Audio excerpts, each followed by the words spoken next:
শুরু করছি কবিতা কোলাজ তুমি অমরতা। রবি ঠাকুর কেমন ঠাকুর, মাটির নাকি কাঠের? এই কথাটি নেই লেখা নেই রুমুর সহজ পাঠে। থাকেন কোথায়, মন্দিরে না সোনার সিংহাসনে? এই কথাটি বারে বারে আসে রুমুর মনে। রুমু কি আর জানে তিনি মানুষ এবং কবি? হয়তো ভাবে মোল্লা নাসির অথবা মৌলবী। রুমুর জন্য একটা কথা বলছি কানে কানে, মাটিরও নয় কাঠেরও নয়, ঠাকুর তিনি প্রাণের। আমি তখন ছোট্ট ছিলাম, একেবারে কুট্টি। দিদির সঙ্গে অষ্টপ্রহর করতাম খুন ছুট্টি। একদিন এক বৈশাখ মাসের ক্লান্ত বিকেল বেলায় বাড়ির ছাদে মত্ত ছিলাম চুকিটকিট খেলায়।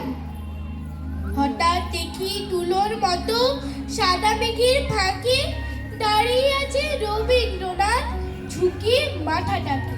আমি তো ঠিক চিনতাম না, দিদিই তো দেখালো, বলল ওরে আকাশটা দেখ কেমন আলো আলো।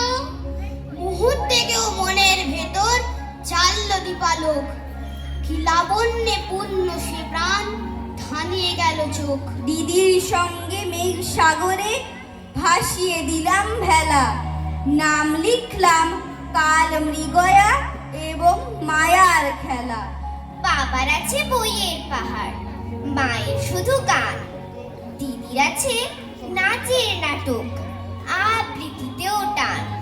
সন্ধে রাত্রি সকাল দুপুর সবার তুমি রবীন ঠাকুর। আমার কথা কেই বা শোনে, বলছি কথা নিজের মনে। জানি তুমি মস্ত বড়, ওই যে ছবি দুলছে মালা, মেঝের উপর প্রদীপ জ্বালা। জন্মদিনে তোমায় বলি, বলছে আমার বইয়ের থলি, ওরই মধ্যে সহজ পাঠ।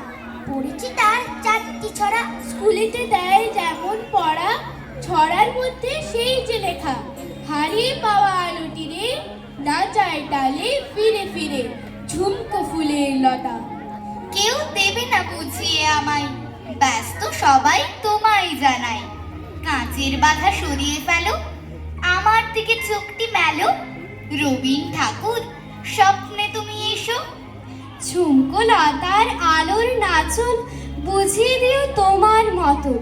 রবীন ঠাকুর আমায় তুমি একটু ভালোবেসো।